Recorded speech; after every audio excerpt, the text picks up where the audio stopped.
अगर कोई आपसे कहे कि किसी हवेली में एक औरत रात में खून पीती है, तो आप क्या करेंगे? भागेंगे, हंसेंगे, या वहां जाकर खुद सच देखने की कोशिश करेंगे?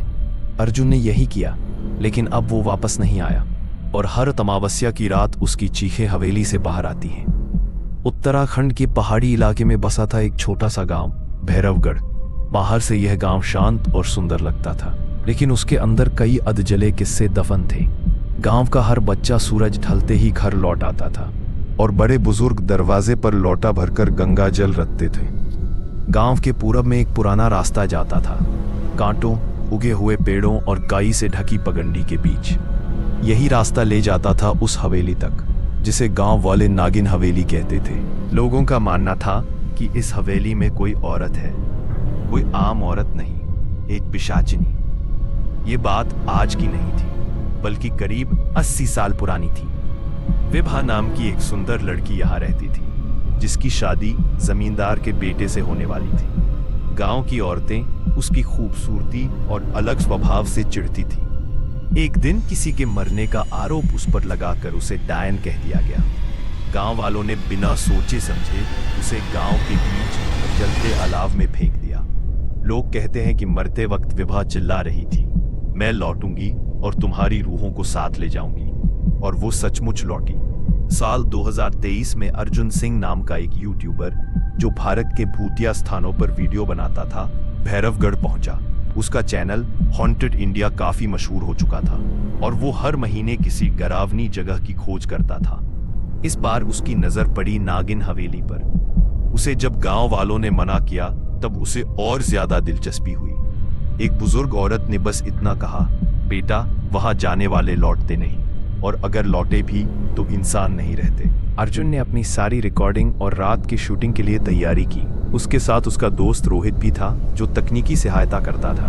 दोनों ने camera, torch, night vision, microphone और एक छोटा सा ताबीज लिया, जो गांव के मंदिर के पुजारी ने दिया था।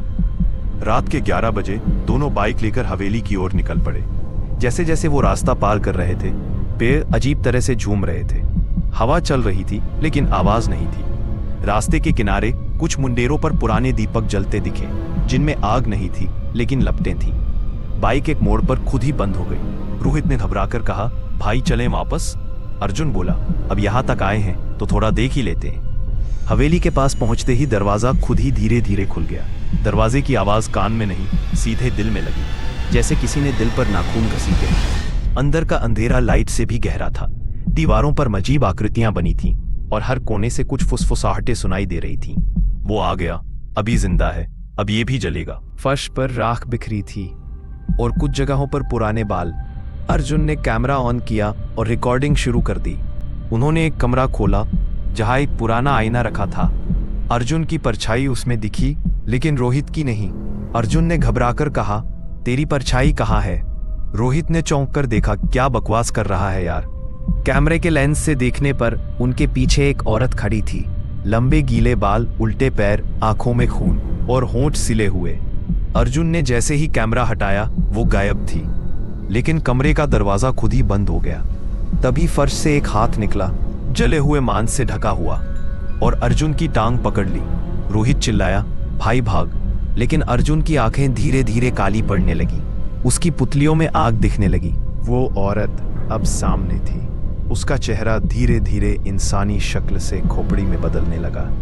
वो बोली, मैं विभा नहीं, अब मैं सिर्फ भूख हूं। हर जन्म में जलती रही, अब हर जन्म में तुम्हें जलाऊंगी। अर्जुन ने जेब से ताबीज निकाला, लेकिन वो ताबीज भी अब राख बन गया। रोहित ने उसका हाथ पकड़कर भागने की कोशिश की, लेकिन अर्जुन की हंसी बदल चुकी थी। वो अब इंसानी नहीं थी, वो अर्जुन की नहीं, उस हवेली की आवाज थी। रोहित किसी तरह खिड़की तोड़कर बाहर भागा। पीछे से हवेली में से विभा की चीखें और अर्जुन की हंसी एक साथ गूंज रही थी।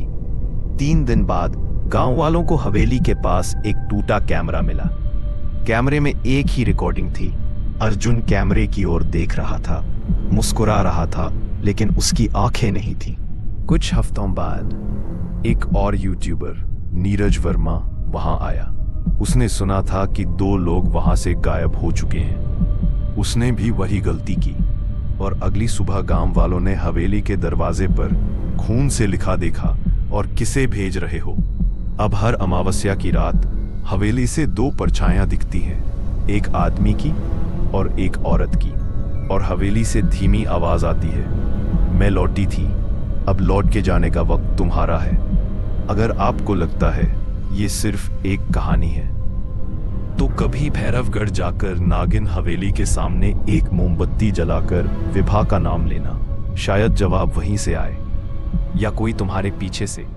हम फिर मिलेंगे